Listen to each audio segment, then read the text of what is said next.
Mercredi 8 février 1984. Daniel Kem. J'espère. Comment que Daniel Kem voit Daniel Kem? C'est des questions qui sont originales. Tu sais, dans un miroir. Euh, Comme n'importe qui, je pense qu'on se voit habituellement à travers les autres. Alors, normalement, si je porte un jugement chez quelqu'un, bien souvent, si je m'observe, souvent, le jugement irait mieux sur moi que sur un autre. Alors, comment Daniel Kem voit Daniel Kem? En ce qui concerne bien des phénomènes, justement, ça va être en les constatant chez autrui que je vais pouvoir, à un moment donné, me rendre compte que ce que je vois chez autrui, c'est ce que je devrais voir chez moi. Puis c'est pas à cause que c'est une parole biblique, là. C'est parce que c'est un fait que j'en parle. Et qu'est-ce que tu vois chez autrui? Ah ben des bonnes choses. Ça va de soi, puis je me regarde. Chez autrui, premièrement, l'autrui est en évolution. Alors, vu que je suis en évolution, moi, ça me permet de m'en rendre compte. Donc, ce que je vois chez autrui, c'est encore rapport à moi.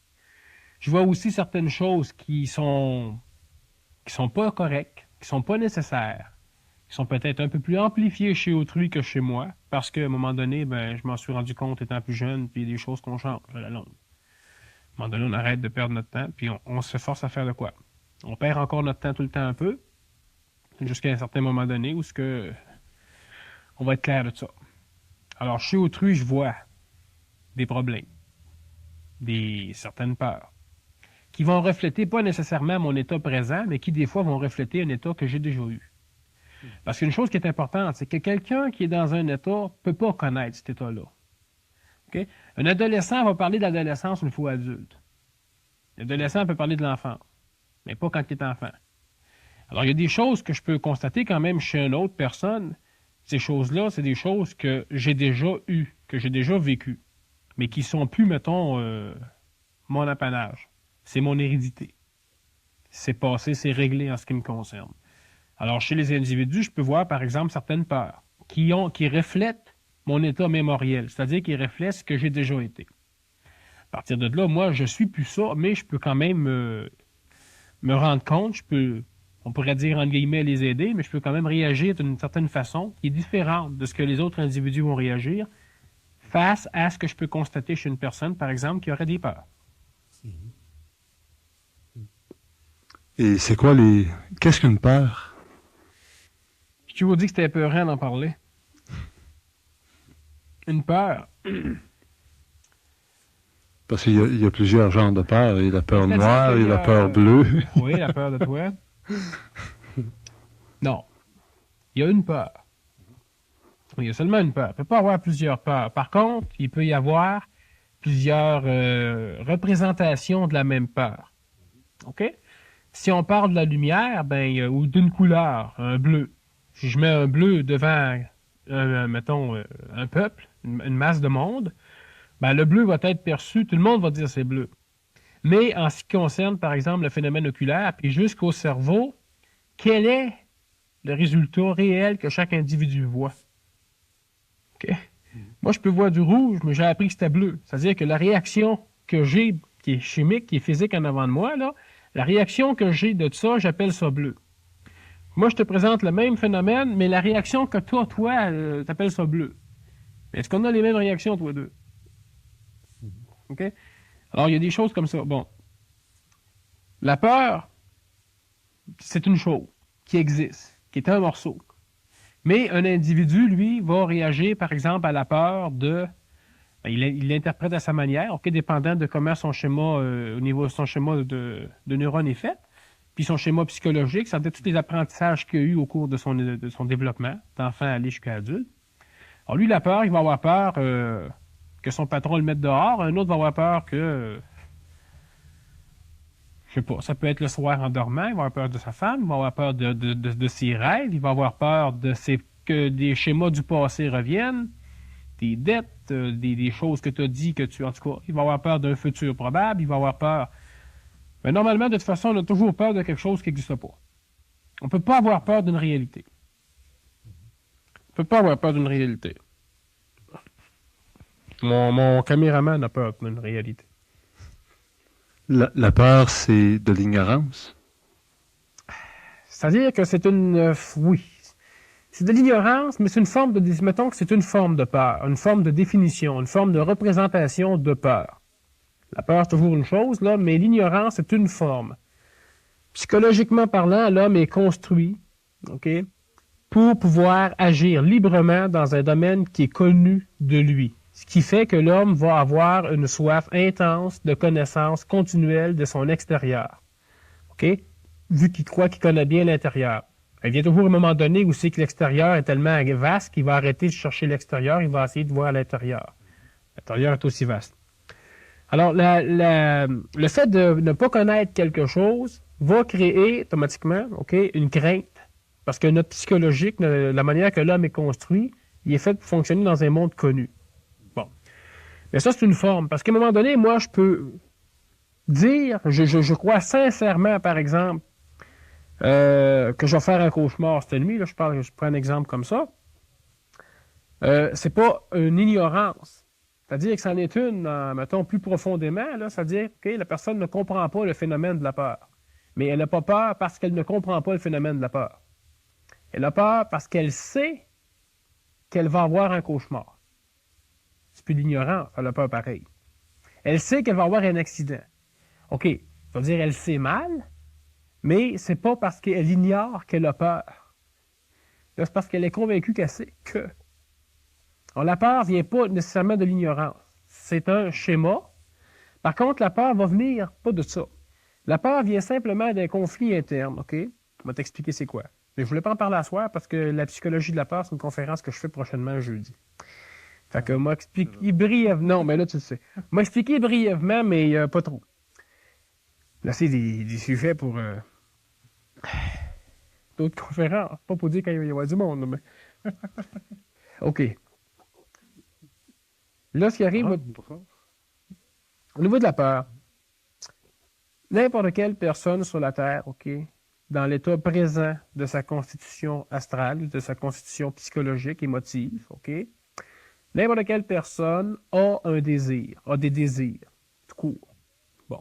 Toi, tu désires être grand, donc tu désires ne pas être petit. C'est évident. Tu désires être riche, tu désires donc ne pas être pauvre. La palisse l'a déjà dit, ça. OK? Tu désires être ici, tu désires ne pas être ailleurs. Tu désires être au chaud, tu désires ne pas être au froid. Tu désires rencontrer ta femme, tu désires ne pas la rencontrer. Donc, à l'instant où c'est que tu as un désir, puis l'homme, OK, il est construit présentement en fonction justement de désir. OK, l'astral est le désir, parce qu'en désirant, l'astral s'exprime, puis en s'exprimant, l'astral existe. En existant, l'astral s'exprime, puis en s'exprimant, l'astral existe. C'est une affaire qui est auto-engendrée. La psychologie de l'homme est de même. Ton émotion d'amour, elle existe quand tu as une émotion d'amour. L'émotion de peur existe quand tu as peur. OK? Bon. Alors, ce qui arrive, c'est qu'en ayant, tu as toujours des désirs. OK? C'est un des problèmes de l'humanité, là. Mais c'était pas un problème, là, quelques années, en reculant jusqu'au début de l'homme. C'était pas un problème, c'était une nécessité. Il vient un moment donné dans l'évolution de l'homme, dans son schéma évolutif, où c'est que le désir devient un problème. Okay? Il y a des choses qu'on ne comprend pas, puis qu'à un moment donné, il faut qu'on fasse. Mais si on ne les comprend pas, on fait un choix, puis on risque toujours de faire la mauvaise foi. En ayant un désir, tu as automatiquement le désir antagoniste. Je désire être grand, je désire ne pas être petit. Ça crée un conflit dans l'homme. Ce conflit-là, c'est ça qu'on appelle la peur. Si tu désires être grand, tu ne veux pas être petit, tu as peur d'être petit. Si tu désires être riche, tu ne veux pas être pauvre, tu as peur d'être pauvre. Si tu désires, sans t'attacher à ton désir, il y a quand même un léger stress qui va quand même naître à l'intérieur de toi, sauf que si à un moment donné, tu ne peux pas devenir riche, ben, vu que tu ne t'attaches pas à ton désir d'être riche, tu élimines déjà un mot du gros problème. Mais n'empêche que tant que tu as la possibilité d'être riche, tu as un léger suspense qui fait que, tu sais, ça te motive, mais c'est une peur. La peur ne vient pas de l'ignorance. La peur vient simplement du conflit qui existe entre un désir et le désir antagoniste. L'homme a besoin, pour vivre présentement, OK, son psychologique est bâti en fonction de vivre dans un domaine connu. Donc, l'homme désire connaître. Automatiquement, l'homme désire ne pas ignorer. Automatiquement, l'homme a peur d'ignorer. Automatiquement, l'homme a peur de ce qu'il ne connaît pas. Mais ce n'est pas l'ignorance qui crée la peur. C'est tout pour la peur. Le conditionnement. Conditionnement. Pavlov. Tu connais? Oui. Pratique l'apprentissage d'essais et erreurs. Ben, le conditionnement, c'est... Il a travaillé beaucoup sur les animaux. Ouais, j'ai déjà lu d'ailleurs une affaire avec Oui. Pavlov, c'est assez amusant. Tu avais mon bonhomme, Pavlov, OK, qui regardait des souris. Il avait conditionné les souris à que quand une souris pèse une palette jaune, elle reçoit un morceau de fromage que lui donnait. Puis quand elle pesait sur une rouge, ben là, elle n'avait rien. Fait qu'à la longue, à force de peser sa palette jaune, puis oui, la souris recevait un fromage, ce qui fait qu'à un moment donné, ben la souris, elle a appris. Fait que mon Pavlov, il est devant la cage avec un de ses collègues, puis il lui explique comment il a réussi à la conditionner. Ils sont deux souris dans la cage. Puis la souris, elle explique à l'autre comment elle a conditionné le bonhomme en haut. Quand elle met à patte sa palette jaune, le cave lui donne un morceau de fromage. OK, le conditionnement, il marche souvent comme ça. Les gouvernements conditionnent les peuples, mais les peuples conditionnent les gouvernements. Le peuple ne sait pas qu'il est conditionné. À un moment donné, on l'apprend. On le crie pour se plaindre, là, pour chialer un peu, là, mais c'est pas vécu par le peuple qui est conditionné. Parce que du moment que c'est vécu par le peuple peut plus être conditionné. Le gouvernement est conditionné par le peuple aussi. Même un gouvernement communiste n'a pas le choix d'être conditionné par le peuple. Okay? Le gouvernement, lui, c'est mon Pavlov, les souris, c'est le peuple, là, mais les deux sont conditionnés, puis les deux, de toute façon, leur conditionnement est inhérent l'un l'autre. Si toi, tu veux conditionner quelqu'un, tu vas donc le forcer à faire des choses, OK, que normalement, il ne ferait pas. Mais si tu n'as pas de peuple à conditionner, tu ne perdras pas ton temps à le conditionner. Par le fait que tu aies un peuple à conditionner, le peuple t'oblige donc à le conditionner. Le peuple t'oblige donc à perdre du temps à le conditionner. Le peuple te conditionne donc à le conditionner. OK? Bon. Puis ton peuple, ça, c'est réciproque. Le peuple, lui, ben, il veut de quoi du gouvernement? Le gouvernement, de toute façon, s'il veut rester en place, veut pas, il faut qu'il réagisse à certaines vibrations du peuple. Le conditionnement, il est auto-généré par le conditionnement même. Un chef, c'est quoi un gouvernement ou un chef? Prenons un chef, là. Un chef se doit de continuellement créer la condition nécessaire à sa présence.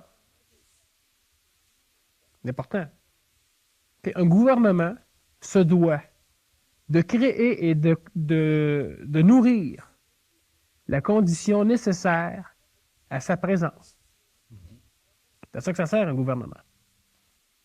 Ça sert juste à ça. Puis le peuple dans la condition qui est, lui avec, se force continuellement de créer la condition qu'il garde où ce qui est. Puis présentement, on en est toujours à répéter les mêmes genres de sociétés, les mêmes genres de phénomènes, les mêmes genres de gouvernements. On change le nom. C'est ça. Qu'est-ce qui va amener une nouvelle société? Qu'est-ce qui peut casser cette Ben l'homme, cette chaîne-là? présentement, OK, occultement, l'homme, présentement, c'est un être qui est conditionné, puis qui fonctionne conditionnellement. D'accord? Qui est conditionnel aussi. Le gouvernement est peuplé d'hommes qui ont donc les mêmes fonctions que le monde du peuple, qui ont aussi les mêmes apprentissages, les mêmes raisons d'être que le monde du peuple. OK. Au niveau d'un petit macrocosme, sur la Terre, certains êtres ont des travaux différents. OK? Que l'homme peut attacher une certaine importance. Mais en termes cosmiques, là, microcosme, je parle tout de macrocosme. En termes grandioses, là, en termes d'univers, ben là, le travail, c'est pas plus important que ça. L'homme lui-même, dans son conditionnement, l'homme découvre, il apprend. À un moment donné, tu as tes souris. OK? Si tu veux les nourrir, mais que toi, tu ne sais pas quand la souris a faim, c'est intelligent de conditionner la souris. Alors, il est venu un moment donné où c'est qu'il y a des... Bon, j'aime pas ces termes-là, là, mais des forces intelligentes, des vibrations, des êtres de lumière, en tout cas, des cossins, qui, à un moment donné, ont conditionné l'homme, ont envoyé des quelque chose pour conditionner l'humanité, pour que l'humanité puisse faire quelque chose d'intelligent, même si l'humanité n'avait pas l'intelligence dans elle. La souris ne sait pas, mais la souris finit par être conditionnée, fait que quand elle a faim, elle demande à manger, on lui en donne. Mais si la souris n'apprend pas à le demander, ben, à un moment donné, la personne qui nourrit ne peut pas lui en donner, fait que ça cause un problème, la souris peut mourir, la souris va souffrir, etc. Alors, c'est une technique extraordinaire, utile, pratique, le conditionnement. Bon. Sauf qu'il vient un moment donné où c'est que l'esprit de l'homme, OK, à travers les expériences des générations qui ont passé avant elle, l'homme finit par ne plus avoir besoin de conditionnement, c'est-à-dire que l'homme n'a plus besoin de croire quelque chose pour le faire. L'homme est rendu à un point où il doit comprendre quelque chose pour le faire. Ce qui est très différent. Certaines personnes, de par le concept psychologique qu'on a, la conception, vont s'attacher tout le temps à ce qu'ils connaissent parce qu'ils ont, par le phénomène désir, là, peur de ce qu'ils ne connaissent pas. Alors, ce qui fait qu'une personne va peut-être désirer rester conditionnée, comme les étudiants qui vont à l'école, ben, leur vie est toute menée, tout ça. Quand ils vont sur le marché du travail, ben, entre le marché du travail puis quand ils ont laissé leur école, il y a un laps de temps où c'est que ils ne sont pas conditionnés quotidiennement. Ils ont un conditionnement pareil, qui reste au niveau de leur mémoire, là, mais là, ils sont perdus parce que le conditionnement quotidien disparaît. Quand ils commencent à travailler, le conditionnement revient. Mais il vient un moment donné, puis là, on est rendu à cette époque-là, justement, où c'est que l'individu doit comprendre. Pour comprendre, l'individu doit subir certains chocs qui vont lui faire prendre conscience du conditionnement, mais prendre conscience avec que cette école-là est finie pour lui. Donc, il va laisser l'école, puis avant de tomber sur le marché du travail, justement, il va avoir un laps de temps où c'est que l'individu, comme tous ceux qui lâchent l'école et qui cherchent du travail, l'individu va être perdu. L'individu va avoir peur. L'individu va se demander s'il doit revenir à l'école, donc au conditionnement religieux, social, n'importe quoi, okay, philosophique. L'individu va se demander s'il revient en arrière, parce que c'est plus rassurant, ou s'il continue, il ne sait pas ce qu'il va trouver. Ce qu'il va trouver, c'est quelque chose où justement où ce que l'homme devient intelligent, mais je ne parle pas par là intellectuellement. Il ne vient pas intellectuellement, il vient intelligent. Différent. Présentement, on a une intelligence qui est passive en nous, qui est notre conditionnement, justement. Puis à un moment donné, c'est une intelligence qui va être active, qui va créer, pas de par le conditionnement, pas de par la mémoire de l'homme. Mémoire de l'homme, mémoire psychologique, mémoire physique, mémoire vitale, ce qui tient l'homme en vie. Alors le conditionnement, ben, c'est bon, sauf qu'on en arrive à une époque où, par différents chocs, par différentes brisures, différentes scissions qui vont faire mal, qui font mal déjà à certaines personnes, c'est pas nouveau, ça, que le monde, à un moment donné, veut laisser leur conditionnement. Ça fait des milliers d'années que certains individus qui, justement, ont à subir ces phases-là. Mais là, de plus en plus, c'est plus un individu à travers quelques milliers, ça va être des milliers d'individus à travers quelques millions, puis à un moment donné, ça va être des dizaines, des centaines de milliers. Ça y ressemble d'être pas plus loin que ça. Ça, c'est pas grave. Les chocs que tu parles, c'est quel genre de choc? C'est pas les chocs du futur. C'est les chocs psychologiques. C'est-à-dire, quel genre de choc? Moi, je suis un choc. Passoire. C'est des chocs où, justement, à un moment donné, tout ce que tu croyais, tout ce que tu avais conceptualisé pour toi-même, ce que tu aimais discuter, les choses qui te permettaient de bien dormir la nuit. Par exemple, on dit, on croit à la réincarnation. Mais le phénomène de croire à la réincarnation, c'est pas un phénomène de savoir que la réincarnation existe. En mourant, on va savoir. Ce qui fait qu'on croit à quelque chose qui peut exister et qui peut ne pas exister. On croit à quelque chose qu'on ne sait pas pantoute. On croit à du brouillard. OK? Mais ça, à un moment donné, ben vu qu'on fuit certains concepts qui parlent de tu meurs, tu vas au paradis, puis à la fin des temps, on te redonne ton corps. Il y a des concepts à un moment donné où c'est que l'homme, que l'homme va fuir pour adopter d'autres concepts. D'accord? Qui sont peut-être à une échelle plus haut sur le chemin de l'évolution, dans le fait que l'homme fait un changement. C'est juste ça qui fait que c'est plus haut. Part de la réincarnation, va-t-en au paradis. Part du paradis, va-t-en à la réincarnation. Tu as fait autant de pas. Tu as changé. Tu as douté de quelque chose, tu as changé. Il va venir un moment donné où tu vas douter de tout.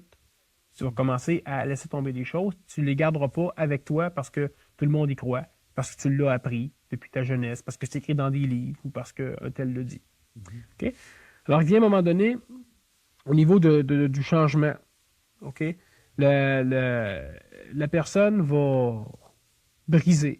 C'est-à-dire qu'elle va abandonner le concept, par exemple. On parle, je dors le soir, j'ai pas peur de mourir, on se réincarne. Si j'ai un accident de char, ben non, si j'ai une maladie, ou si je me fais assassiner dans mon dépanneur, ben c'est pas grave, on se réincarne. Bon, ça permet à la personne de vivre, ça lui permet de bien dormir. Mais vient un moment donné où c'est que la personne va se dire, ouais, on se réincarne, mais merde, qu'est-ce que j'en fais? Je l'ai lu, je l'ai vu, tout le monde y croit, c'est la mode. Mais d'un coup, je me réincarnerai pas. D'un coup que je meurs, puis que je le sais même plus après ça ce qui se passe. Que j'ai même pas que ma conscience suit même pas ça. D'un coup, qu'en mourant, je continue à vivre, mais que je le sais pas que je vis. Si j'ai pas la conscience que je vis, c'est comme si j'étais mort. Tout d'un coup, qu'au cas où que, bon, mais vient un moment donné que la personne là, commence à avoir peur. Des chocs, ça. Là, c'est un petit choc gros de même.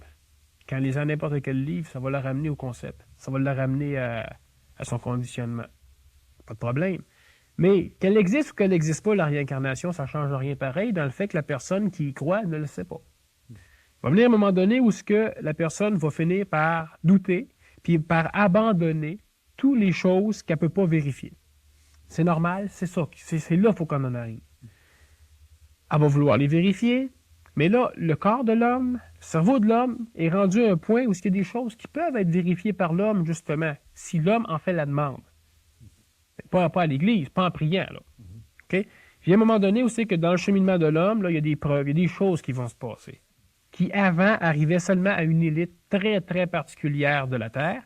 Mais à un moment donné, là, c'est plus l'élite. Tu sais, tu fais pas comme Superman. Tu l'es, Superman. Mais la personne, elle se croira même pas elle-même. Bon. C'est des chocs de plus en plus choquants. Ça va créer des peurs. Elle va finir par comprendre la peur. La peur va disparaître. Ça va créer le doute. Elle va finir par comprendre le doute. Elle va finir par acquérir le savoir. Mais quand je parle du savoir, c'est pas une connaissance intellectuelle. C'est pas une connaissance, quelque chose que tu as vécu à un moment donné, que tu as expérimenté, que tu gardes en mémoire expérimentale, puis que ça, tu dis, ça, c'est un savoir. C'est pas ça, un savoir. Mais à un moment donné, les individus s'en rendent compte. Ça sert à rien qu'on en parle, ils vont le vivre. C'est des chocs. Très bouleversants. Ça amène des scissions des familles. Ça amène des séparations, des reniements de familles complets d'enfants ou d'enfants reniant les adultes, leurs parents. Ça amène des abandons de travail, des abandons d'école, ça amène de la drogue, ça amène un paquet, ça amène exactement ce qu'on a présentement, mais ça, c'est juste un début, c'est très petit. Mais l'homme s'en va pas en décadence par ça, mais c'est un choc. À un moment donné, il y a des individus qui présentement ont déjà traversé cette phase-là, qui vont justement aider ceux qui vont la traverser. Mais de plus en plus, c'est évident que l'homme s'en va vers un choc.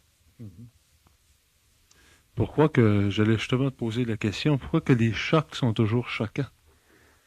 Ben, c'est pour ça qu'on s'appelle des chocs. Ben, parce que simplement à cause de la conception de l'homme. La manière que l'homme est fait. Parce qu'on oppose une résistance. Ben oui. C'est normal qu'on oppose une résistance. C'est tout à fait normal, mais si je te dis, ben, regarde, simplement, présentement, tout ce que l'homme sait, c'est des choses qu'il a appris. OK? Si l'homme l'a appris, c'est des choses qu'il ne savait pas. Si l'homme ne les savait pas, c'est que l'homme n'avait pas la possibilité de savoir. Instantanément. D'une façon pure. Donc, l'homme l'a appris.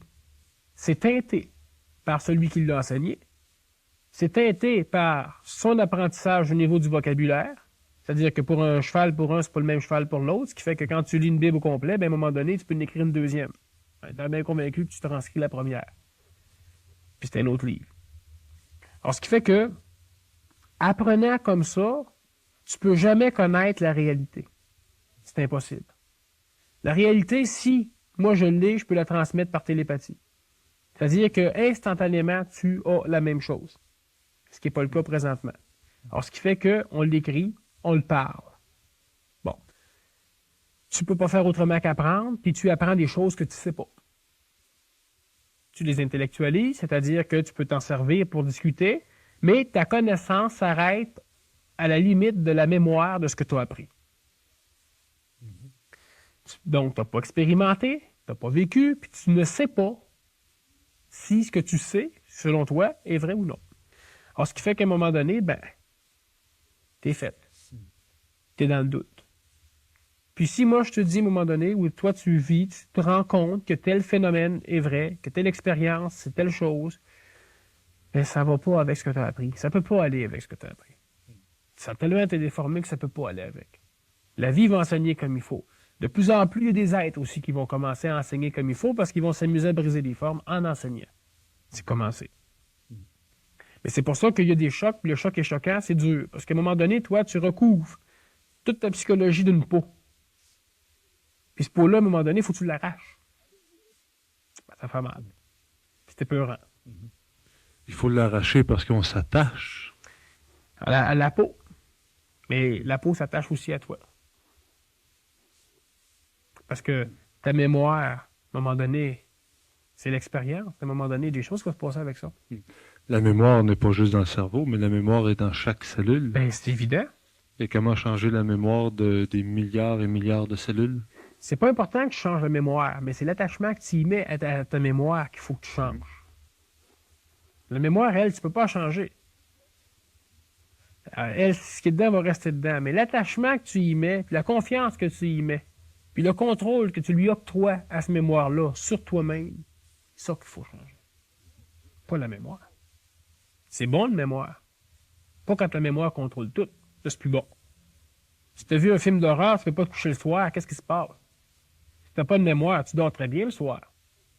Si ta mémoire est là, pas de contrôle. Exactement, c'est le même phénomène qui se répète à un niveau plus ésotérique. Si tu vois tel esprit à un moment donné à côté de ton lit, tu te rendors pas tout de suite. Non, parce que ta mémoire, justement, te le ramène à l'esprit. Ouais. Mais la mémoire n'est pas dangereuse. Tu te fais charrier à cause de ça. Eh oui. À cause de l'attachement. L'attachement que tu as à ce phénomène mémoriel-là. Eh oui. Et comment vivre dans notre société sans avoir aucun attachement? Ben, c'est pas bien compliqué. Mais c'est dur à en arriver là. Ce Bouddha parlait de ça aussi. Oui. Le non-attachement à tout. Oui. Au sens, il y en a beaucoup qui se sont attachés au non-attachement. Bon. Fait qu'ils sont tombés dans le même piège. Parce que quand tu agis par croyance, ou encore tu agis par mimétisme, tu suis quelqu'un, tu comprends pas, tu le sais pas. Si toi, tu inventes ce que Bouddha a fait, c'est à toi. Si tu suis, tant que c'est une vie d'emprunt, là, une vie de seconde main, ben, tu as des fortes chances de suivre plus longtemps en crime pour rien puis de ne pas arriver au même résultat. Mais jamais bon à l'autre. Jamais. Ben, c'est bon à un moment donné, mais dans la quantité, parce c'est que plus la bon. personne l'interprète. Automatiquement, c'est jamais la même chose quand même. Ça ressemble. Oui, mais au niveau du dosage, si tu prends comme du pain, On va t'expliquer, non, c'est bon pour tout le monde. Oui, mais d'accord, mais en termes psychologiques, c'est différent du pain. Mais simplement, ce que je peux, mettons, on va t'expliquer mieux ce que je veux dire, là, OK? C'est vrai que, par exemple, l'enseignement de Bouddha est bon pour un certain nombre de personnes. Mais c'est bon à un certain nombre de personnes parce que chacun de ces individus-là a transformé l'enseignement de Bouddha pour se l'adapter à lui. Puis quand la transformation devient exagérée, c'est plus bon pour les individus qui sont exagérés. Mais Bouddha, en essence pure, était bon que pour lui. Toi, tu y touches, tu l'adaptes à toi, tu trouves que c'est bon pour toi. Mais tu l'as adapté. C'est pas ce que Bouddha a fait. Pour ça, je te dis qu'en fin de compte, c'est bon pour personne, la chose elle-même pure comme elle est. Ben, l'adaptation de la chose peut servir à différentes adaptations de personnes. Puis il y a un moment donné que là, il faudrait que tu te transformes trop, que c'est plus ça. Puis là, effectivement, c'est pas bon pour ceux pour qui il faudrait que tu te transformes trop. C'est ce que Jésus disait, quitte tout et suis-moi. Ça veut dire quitte tout et suis mon image. Ouais, ben là, c'est un jeu de mots, là. Je peux pas te dire si Jésus, à l'époque, faisait des jeux de mots comme ça en hébreu, là. Mais si tu suis son image, oui. tu quittes tout. C'est au niveau de ta personnalité. Non, je comprends, pas besoin. Et t'es tout. C'est moi qui fallait faire. Ouais, c'est quitte Jésus et suis mon image. Avec une serviette. Wow. Non, s'il aurait dit ça, là, j'aurais été d'accord avec. Faut dire que pour l'époque, il n'aurait pas fallu qu'il dise ça. Le monde, il aurait suivi son image, puis il n'aurait rien quitté pas à tout. Non, il y a Parce tout qu'on le a temps besoin. des choses, c'est ça. Chaque chose dans son temps. Puis je pense qu'à un moment donné, on est rendu à un temps où c'est qu'il y a des choses qui ont été dites par Jéhoshua, par Jésus. Et puis qui fait que c'est plus nécessairement ça qu'il faut appliquer aujourd'hui. Ayez la foi, non, n'ayez plus la foi. Comprenez ce que vous faites. C'était bon la foi avant. Ils ne pouvaient même pas comprendre le mot comprendre à l'époque. C'est évident que l'imagination étant plus forte, ben, c'est l'imagination qui est envoyée là. La foi. Croyez. Vous ne pouvez pas comprendre? Fiez-vous. Ben, le monde, ils se sont fiés. Il y en a qui ont fait des églises de Satan, il y en a qui ont fait des églises de Jésus-Christ, il y en a qui ont fait d'autres églises. C'est ça que la foi amène, l'erreur. Il y a un temps pour tout. Ben oui. Parce qu'en réalité, il n'y a pas de tout, il n'y a pas de temps. En tout cas, c'est une autre conférence d'ici 1 an ou 2. Okay. Parce que là, c'est trop loin. Mais ouais, le temps, c'est quelque chose, le temps. Non. C'est rien. On peut parler de Joshua de bord. Jésus-Christ. Il fait partie du temps. Fait partie de notre mémoire. Temps. La mémoire fait partie de notre présent. Parce que ce qui n'existe pas dans le présent, peut pas bien exister. On peut avoir l'apparence. Ça peut donner l'apparence que ça existe. Ça peut donner l'idée que ça existe. Mais ça n'existe pas. Mais en tout cas, à un moment donné, on reviendra là-dessus. C'est très intéressant, mais c'est pas le temps. Jésus arrive et il traverse l'éther de la planète Terre pour apporter une nouvelle conscience. Parce que c'était le temps, il y a 2000 ans, que cette nouvelle conscience existe. Aujourd'hui, il y a d'autres choses qui amènent d'autres consciences. Oui. C'est quoi? C'est les mêmes genres d'énergie, canalisées différemment. Puis, en termes d'individus, c'est évident que ça va créer certains genres d'êtres humains qui, eux autres, vont servir de canal pour pouvoir adapter ces énergies-là, ce savoir-là, pour pouvoir le donner aux autres êtres humains. Bon. Il n'y aura pas un Jésus. Il va en avoir plusieurs. Il y en a déjà ici, à la Terre. Bon. Qui sont capables d'adapter certains pouvoirs qui, normalement, mettons, détruiraient les corps humains, présentement, détruiraient les cerveaux, qui ne sont pas encore aptes. Il y a une psychomutation qui est en cours. Les cerveaux qui travaillent présentement d'une façon chimique électrique va finir, d'ici peu de temps, par fonctionner d'une façon totalement électrique. Il est des milliards de fois plus rapide.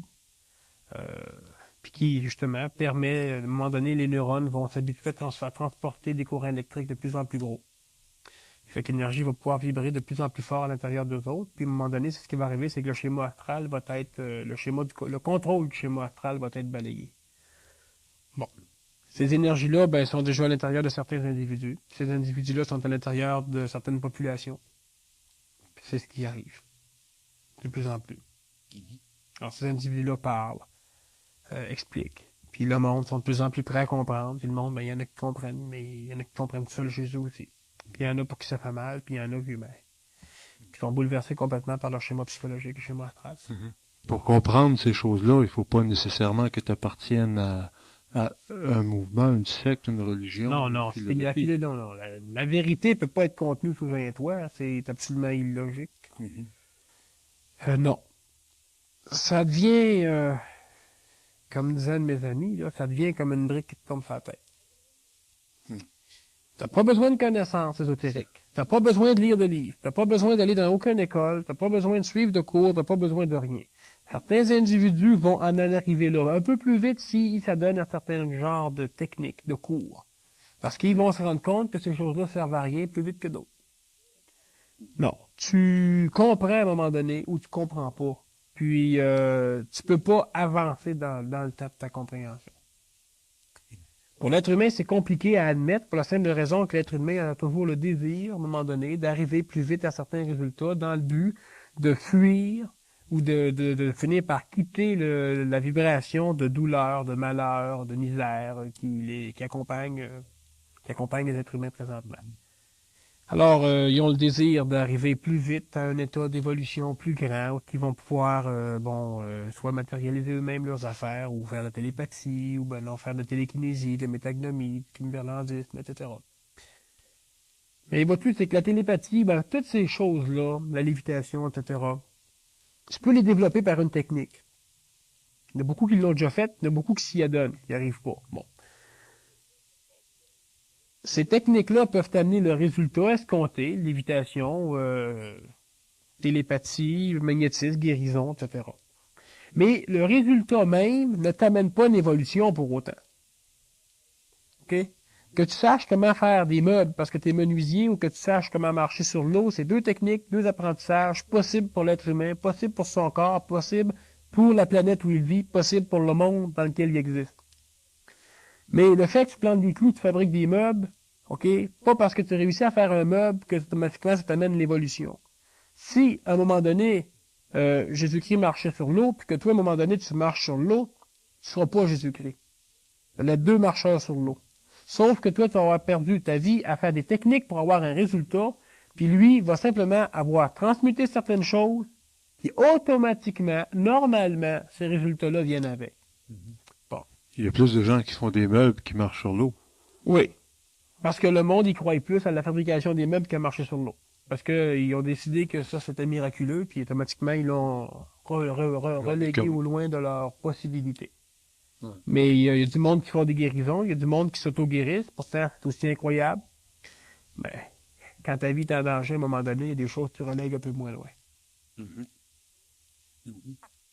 Mais le fait de pratiquer une technique ou quelque chose comme ça, d'aller dans n'importe quelle école, tout ce que ça peut te faire, ça peut t'amener certains résultats, mais ça peut pas t'amener une évolution.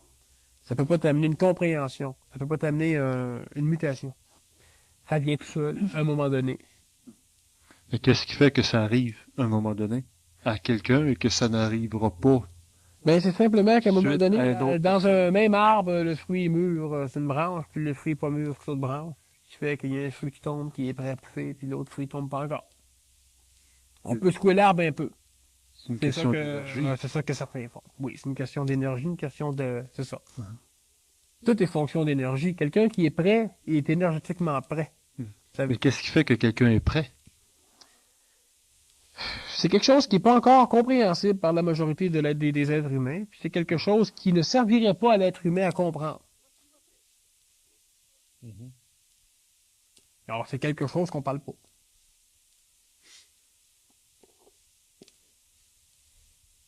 Moi, je trouve que c'est intéressant de savoir pourquoi que... Très, très intéressant. Il y a bien des choses qui sont intéressantes. Pourquoi que, on en parle. Tu es prêt à quelque chose, puis à un autre moment donné, tu n'es pas prêt à d'autres choses. Pourquoi qu'aujourd'hui, tu es capable de supporter tel courant ou telle pensée, et 15 jours avant ou 2 ans plus tard, tu vas être prêt à supporter d'autres choses encore plus.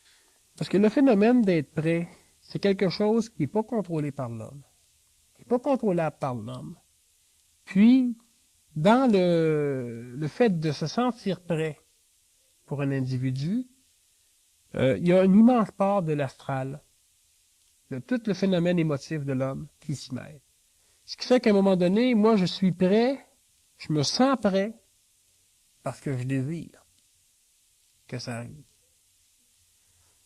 Si je me mets à expliquer comment une personne peut être prête, ben, il y a beaucoup de personnes qui vont automatiquement intellectualiser ces choses-là, qui vont les additionner à leur pseudo-préparation, mêlée de leur désir d'être prêt, qui vont finir à un moment donné par se sentir prêts à tenter certaines expériences qui sont justement pas prêtes à ça.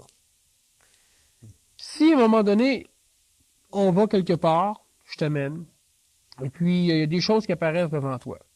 Tu peux discuter avec eux autres. Ils sont tangibles, matériels. Quand il passe, là, il accroche des plantes, il bouge les plantes, tu peux le toucher. T'as beau avoir vu bien des vues, avoir lu bien des livres, tu peux être prêt, tu peux ne pas être prêt. Pour la simple raison que tout dépend, OK, qu'est-ce qui fait qu'un homme est prêt, là, mettons, sans que ce soit dangereux pour l'homme, là, faut t'expliquer. C'est simplement le contrôle qu'a l'astral sur ton corps mental. C'est-à-dire, le contrôle qu'a tes émotions sur ta faculté de réfléchir logiquement comme un ordinateur. C'est-à-dire, le contrôle que toutes tes mémoires peuvent avoir, OK, puis l'imagination, c'est-à-dire le mélange de ces mémoires-là, peuvent avoir, OK, sur ta possibilité d'interpréter un événement présent. Bon. Moins ou plus l'esprit, c'est-à-dire plus ton mental va être capable de travailler en excluant les phénomènes émotifs, plus l'être qui est comme ça est prêt à certaines autres choses. Un exemple banal de la nuisance de l'astral, de la psychologie, des émotivités de l'homme dans ses décisions mentales, c'est si, par exemple, tu veux t'acheter une auto. L'auto, tu la désires, tu la veux, elle est belle, c'est tout fait quand même, je veux dire, la publicité est faite d'une façon astrale, c'est-à-dire pour toucher ton émotion. Alors, tu veux l'acheter. Là, tu vas automatiquement être perturbé sur les finances. Si tu peux l'acheter, combien tu vas faire tu payes par mois? Vas-tu falloir que tu te prives pour l'acheter? C'est un accident après. Tu vas réagir comment vu que tu l'aimes bien ton char? Si tu n'as pas d'émotion dans l'achat de ton auto, ton mental, c'est un ordinateur. Lui, il calcule ça, non, je l'achète pas. Ça, oui, je l'achète. C'est intelligent de l'acheter. Il n'y a aucun problème. Tu peux l'aimer après. Pas pendant que tu achètes. Si tu désires marcher sur l'eau, toute la perception que tu as de tout le travail ou du phénomène même est perturbée par toute l'émotivité qui vient se mêler à ton calcul mental. Si tu n'as pas d'émotivité, tu désireras même pas marcher sur l'eau parce que c'est plus facile de prendre une chaloupe. Tu ne perdras pas ton temps à marcher sur l'eau. Okay? Quand un homme est prêt, c'est simplement, présentement, je parle, OK? En ce qui concerne les forces d'énergie qui descendent, qui ont toujours été sur la Terre, mais qui présentement sont accessibles à l'homme, le fait d'être prêt, c'est simplement là. Je peux pas en parler plus que ça. Mais t'es prêt quand tout ton corps astral, quand l'astral de la planète, l'astral des individus puis le tien, OK, ne peut plus ou peut à peine influencer ta perception et tes réactions mentales. Tu commences à être prêt. Mais un individu peut pas savoir qu'il est prêt, parce que quand il sait qu'il est prêt, il est pas prêt. C'est quand il sait, c'est astral. Tu peux pas savoir toi-même si tu es prêt. Mais à un moment donné, il y a des choses qui arrivent. Qui le sait? Les choses. Quelle chose? Ce qui arrive. Qu'est-ce qui arrive? Il y a des événements qui se passent, simplement. Il y a du monde, à un moment donné, qui vont découvrir de quoi, qui vont avoir une perception, qui vont comprendre, qui vont voir, qui vont entendre, qui vont parler. Le fait, par exemple, que tu vois une conférence, OK? Si tu y vas, puis c'est un hasard qui fait que flac, là, c'est pas ce que tu voulais, puis clic, l'événement fait que ça te met en rencontre avec quelque chose, c'est parce que tu as quelque chose à faire avec cet événement-là. Toi, tu le sais pas, mais l'événement le sait. Qui dirige ces événements-là? Toutes les vibrations. Certains appellent ça des intelligences. C'est un nom qui plaît. Ça se vérifie dans le temps? Oui. Ou avec le temps? Ça veut dire que ça se vérifie toujours sur le moment présent. Nous autres, on dit que ça se vérifie dans le temps, là, mais je veux dire, c'est parce que ça simplifie l'explication du phénomène présent. Mais tu vérifies pas ça dans le futur, tu vérifies ça dans le moment où ça se passe, c'est-à-dire dans le présent. Ouais, mais tu sais, comme on va dire, tu vas avoir des... C'est remarquable dans l'histoire, tu sais. Tu as eu des vendeurs qui sont arrivés, des gens absolument extraordinaires, qui t'embarquaient une foule, puis qui vendaient tous leurs produits. Puis que 2-3 mois après, tu t'apercevais que c'était une fraude gigantesque qu'ils ont fait. Eh oui. Fait que tu le vérifies quand même, ça prend quand même le temps pour vérifier quelque chose. Tu le vérifies à l'instant même où tu le vérifies. Dans le présent. Mais ceux qui sont fait charrier pendant des mois, des années, ils sont fait charrier. Parce qu'ils ne pouvaient, qu'est-ce qui leur manquait dans leur discernement? Bon, il leur manquait simplement le discernement, pas dans leur discernement. Il leur manquait simplement la possibilité, à un moment donné, de se rendre compte, OK, de quelle façon l'astral, leur désir, le vouloir, OK, psychologique, émotif, OK, il leur manquait la possibilité de se rendre compte jusqu'à quel point ça va perturber leur phénomène, leur perception mentale. Mais si tu recules trop loin dans l'humanité, OK, Le phénomène mental dans l'homme n'était pas développé ce qu'il faut. Ce qui fait qu'en partant, l'homme avait seulement son astral, ses émotions, sa colère, tout ce qu'on appelle mettons, l'animalité de l'homme, pour pouvoir prendre conscience d'un phénomène et se rendre compte si c'était bon pour lui ou non. Alors, le phénomène était bon si lui le désirait, puis n'était pas bon si lui en voulait pas. Ce qui fait que c'est évident que l'homme peut se faire, comme tu dis, charrier. Plus l'humanité a évolué, plus le corps mental de l'homme s'est développé, le corps intellectuel, le corps qui est rendu comme un ordinateur, qui est informatisé quasiment. Plus ça a été développé, puis là, il vient un moment donné où c'est que, bon, tu as toujours le conflit entre l'astral, qui veut toujours dominer, entre les émotions qui dominent tout le temps les décisions de l'homme. Alors, ce qui fait qu'à un moment donné, ben, ta personne, elle se fait charrier parce qu'elle n'est pas capable de contrôler. Elle ne sait même pas que ça se contrôle, OK? Ça dépend, à un moment donné, si tu découvres des choses, la personne ne se rend pas compte, puis justement, elle choisit encore à partir de ses émotions, c'est-à-dire de ses désirs, des joies que ça va lui apporter, etc. Puis il vient un moment donné où c'est que la personne, comme n'importe quelle religion, n'importe quelle philosophie, ou n'importe quoi qui plaît, la personne s'y attache malgré que ça se détruit, mais le mental le sait, mais le mental ne peut pas lui dire, la personne, son astral est trop fort. La personne s'y attache, puis là, lentement, ben là, ça s'émiette, ça, là. Puis à un moment donné, le mental peut prendre le dessus. Puis là, lui dit, pauvre bonhomme, ça fait 5 ans que tu sais voir. Il y a un moment donné, aujourd'hui, où c'est que l'homme, tu viens pour lui présenter quoi, l'homme, il réfléchit. Puis l'homme, il se dit, ben non, ça n'a pas de sens.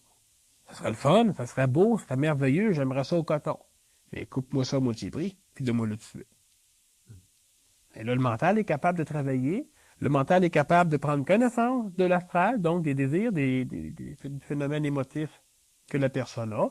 Puis le mental, il est encore contrôlé par l'astral. C'est-à-dire que là, l'astral met le mental à son service dans le but d'avoir un meilleur résultat. On en est rendu là.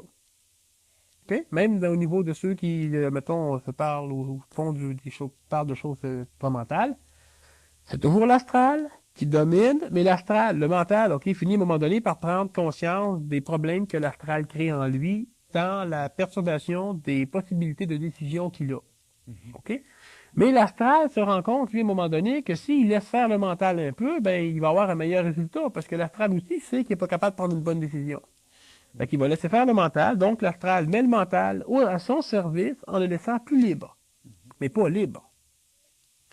On en est rendu là, où on est capable, ben, la majorité des individus, et de plus en plus, on est capable de choisir un bon livre, une bonne voiture, une bonne maison, un bon conférencier, une bonne religion, une bonne philosophie, une bonne école, parce qu'on a le désir, mais le mental, maintenant, il est capable de travailler plus librement, puis il va être capable de mieux discerner, de mieux déterminer si ça va avec ce que l'astral veut avoir. Mais avant, c'était l'astral qui décidait tout. L'astral sautait tout de suite, là, puis la personne se faisait avoir souvent. Un peu plus loin encore dans l'évolution de l'humanité, présentement, ben là, c'est pas encore tout à fait établi, ben l'homme va simplement décider mentalement pour ce qui est intelligent.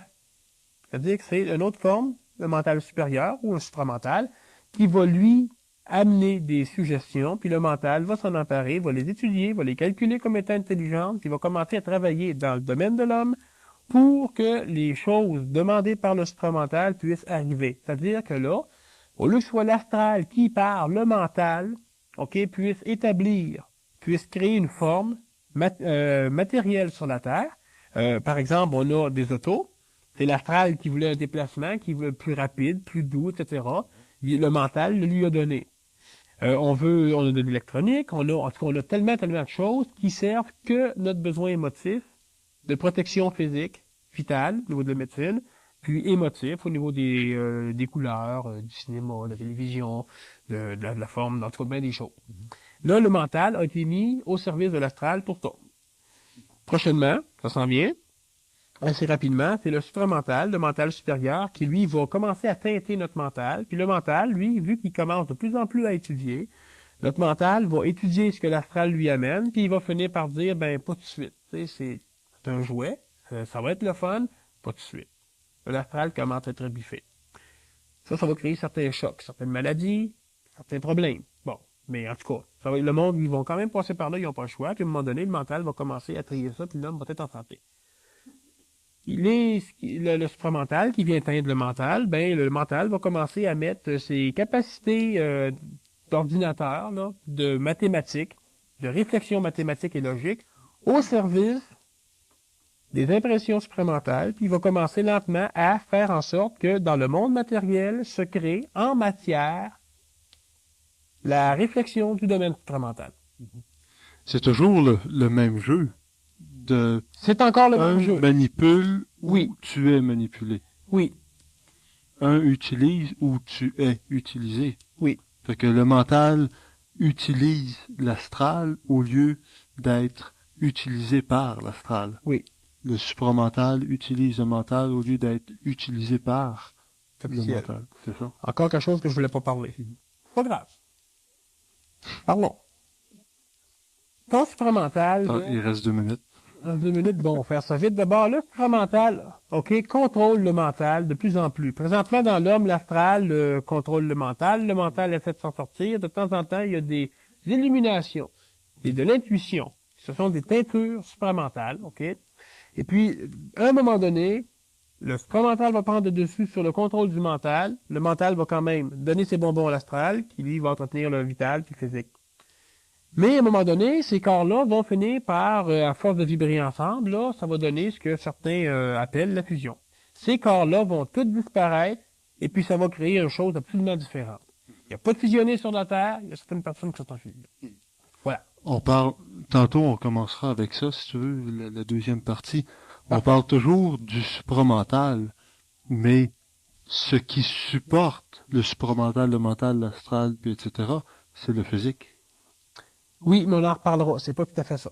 Mais on en reparlera. On commence avec ça tantôt. D'accord. Merci.